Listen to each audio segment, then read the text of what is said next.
너는 유방암을 겪었다면서 이런 걸 왜 먹고 있어? 의외라고 생각하실 수 있겠지만 그렇지 않습니다.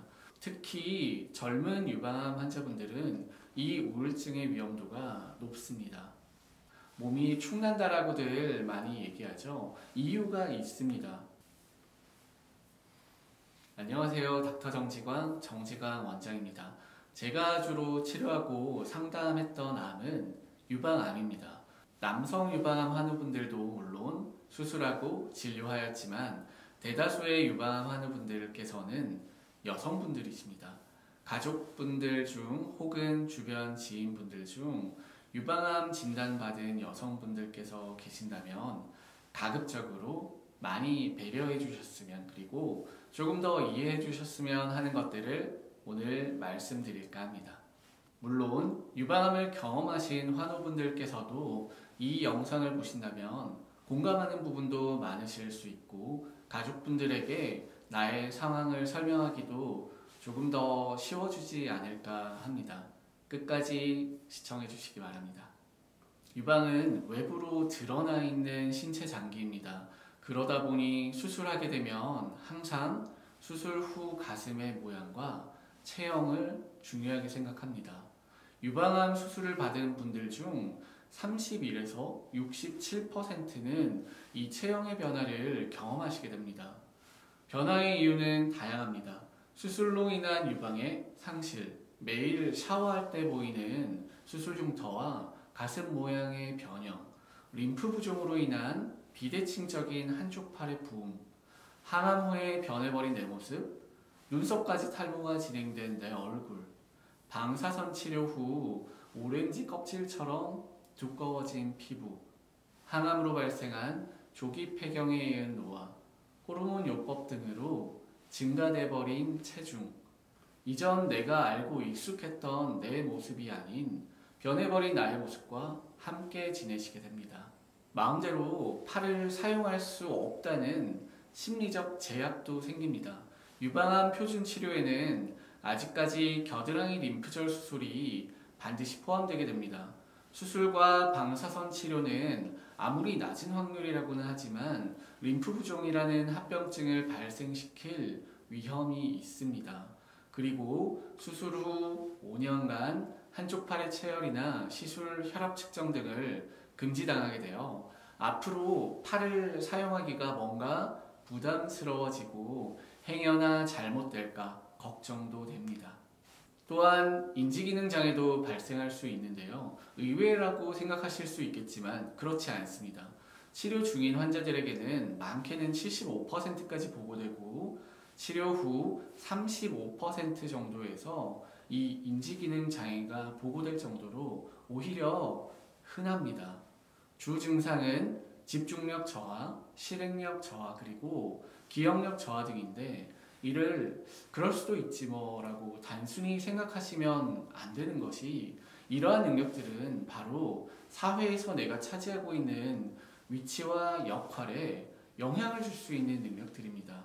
가족 내 나의 역할, 회사에서 나의 업무, 그리고 사회적인 나의 위치에 커다란 영향을 줄 수 있고, 주변의 관심과 배려 그리고 직접적인 도움이 없다면 좌절과 실패로 이어지기 쉬워 우울감을 가중시킬 수 있는 매우 중요한 부분입니다.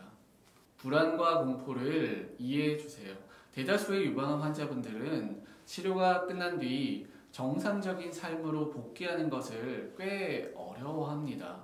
유방암은 일반적으로 재발이 잦고 치료가 어려운 암에 속합니다. 일찍 진단될수록 항암 치료를 받은 분들일수록, 또한 통증과 같은 동반되는 신체 증상이 있는 분들일수록 재발에 대한 공포는 증가됩니다. 특히 젊은 유방암 환자분들은 이 우울증의 위험도가 높습니다.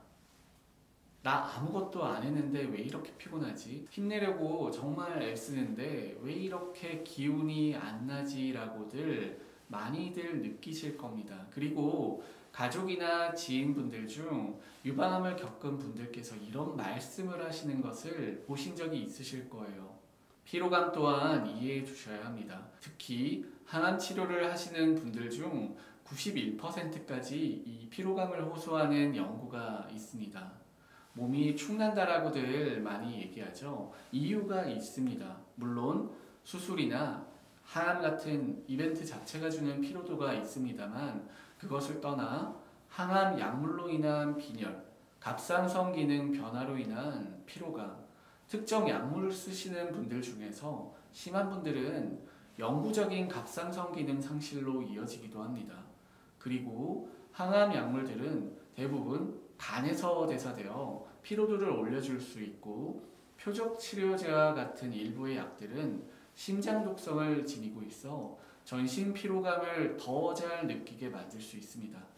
수술 부위의 통증은 굉장히 흔한 증상입니다. 수술과 관련 없이도 통증이 발생할 수 있지만 유방암을 경험하고 그 힘든 치료를 겪으셨던 분들이라면 PTSD와 같이 통증만 생겨도 불안감이 엄습해오는 것은 사실 당연합니다. 아무리 머리로는 괜찮다 해도 마음은 어쩔 수 없습니다. 내 소중한 가슴을 수술하며 내 여성성이 다치는 듯한 느낌은 단순히 체형 변화만으로 생기는 것은 아닙니다. 항암 치료로 인한 폐경 증상과 불임 등도 이러한 여성성의 상실감을 더 극대화할 수 있습니다. 여러분 어떠신가요? 이런 디테일한 부분들에 대해 본인 입으로 일일이 설명하기도 어렵습니다. 그렇다고 이런 세세한 사정을 다른 사람들이 알아서 이해해주기 바라는 것도 무리가 있죠. 괜히 가족들에게 미안해지고 자녀가 있다면 혹시나 안 좋은 영향을 미칠까 노심초사하게 됩니다. 그래서 유방암 환자분들은 오늘도 내일도 말없이 인내하고 익숙해지는 연습을 하며 하루하루를 지낸답니다. 가급적이면 유방암을 겪은 분들께 이런 말씀들은 삼가해주세요. 괜찮아. 생명이 중요하지. 가슴이 중요해. 없어도 다 살 수 있어. 머리카락은 치료 끝나면 다시 자란다더라.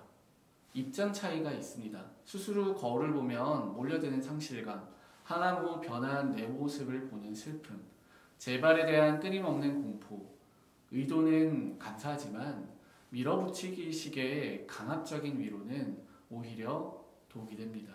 그리고 너는 유방암을 겪었다면서 이런 걸 왜 먹고 있어? 먹지 마. 이거 먹어. 이거 하지 말고 이거 해. 안 그래도 챙길 것 많고 복잡한 암 환자의 일상, 관심은 좋지만 조용히 배려해주고 챙겨주는 그런 관심이 더 효과적일 수 있습니다. 마지막으로 5년 지났으니 이제 완치됐잖아. 언제까지 그럴래? 5년이 지나도 유방암은 완치가 없습니다. 5년이 지나서 괜찮은 척 타인을 위해 아무렇지 않은 척 하기가 쉽지가 않아요. 그리고 사실 안 괜찮습니다. 유방암에 노출되면 반대편 정상 유방에서 유방암이 다시 발생할 확률이 15% 정도는 증가하게 됩니다. 그리고 호르몬 양성 유방암의 경우 재발하시는 분들의 절반 정도는 5년 후 재발하게 됩니다. 여러분, 유방암을 경험하신 분들이 대단하지 않으신가요? 존중받아 마땅하다고 생각합니다. 매일매일 온몸으로 생명을 지키기 위해 또 자신뿐만이 아닌 가정과 소중한 사람들을 지키기 위한 외로운 싸움을 하고 있는 분들이시라는 것을 꼭 이해해 주셨으면 합니다. 오늘 준비한 영상은 여기까지입니다. 시청해 주셔서 감사합니다.